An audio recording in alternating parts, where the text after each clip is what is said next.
Syrian refugees in Lebanon struggle to bury their dead. Many Syrian refugees who die in neighboring Lebanon literally can't find a hole to be buried in.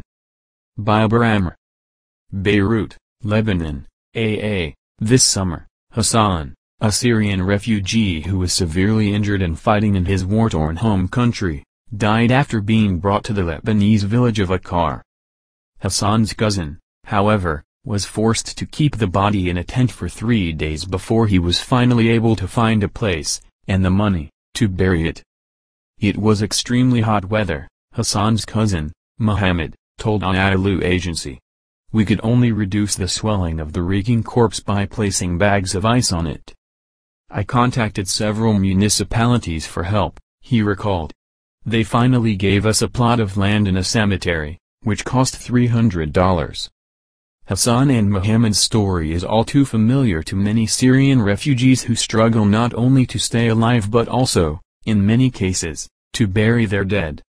Many tell stories of how they were forced to leave the bodies of their dead relatives unburied for several days in tents or hospital refrigeration units.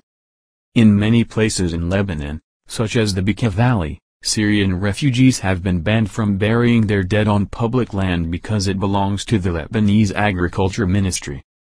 I allowed the burial of 150 bodies as a goodwill gesture, but we can't take any more, said one Muslim sheikh from Faour, a village near the Bekaa Valley who preferred not to give his name.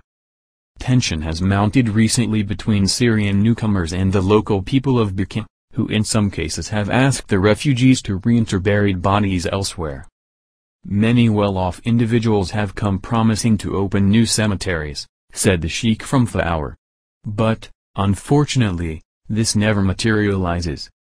At the outset of the Syria conflict, now in its 5th year, the Akar region had been different, with residents of Kibbutz Shamra, a seaside village, allowing refugees to bury their dead in the local Al-Shaid cemetery. But now, things have changed. After hosting the Syrians for more than 4 years, the local municipality no longer allows them to use the 4,000 square meter burial ground.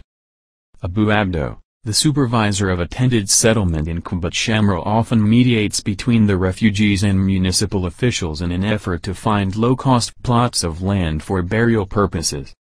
We are facing an enormous problem, he told Anadolu agency. I now have a refugee on his deathbed, while the municipality says it has no land for more burials.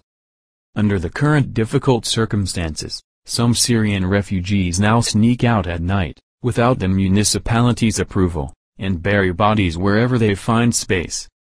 The Kibbutz Shamra municipality is now under considerable pressure to allow the use of its only cemetery. My hands are tied, Kibbutz Shamra's municipal chief told Anadolu agency. If someone comes asking my help, I will have to turn him down. He added, I truly have no solution to this problem. Death registry crisis. The crisis is compounded by the failure of most Syrian refugees to register deaths with the Lebanese authorities, which means deceased individuals are officially considered missing. Refugees aren't registering their dead unless there's an accident involved, said Khalid Ismr. They simply settle it by carving the deceased's name on a gravestone. According to UN spokesperson Lisa Abu Khalid, the UN learns of the death of Syrian refugees either through verification exercises or when family members inform them of a relative's death. Verification exercises are conducted on a daily basis when refugees come to renew their registration certificates or come to add newborn babies to their registration files, she said. But we don't remove the names of deceased refugees from our database unless an official death certificate is provided, Abu Khalid told Anadolu agency.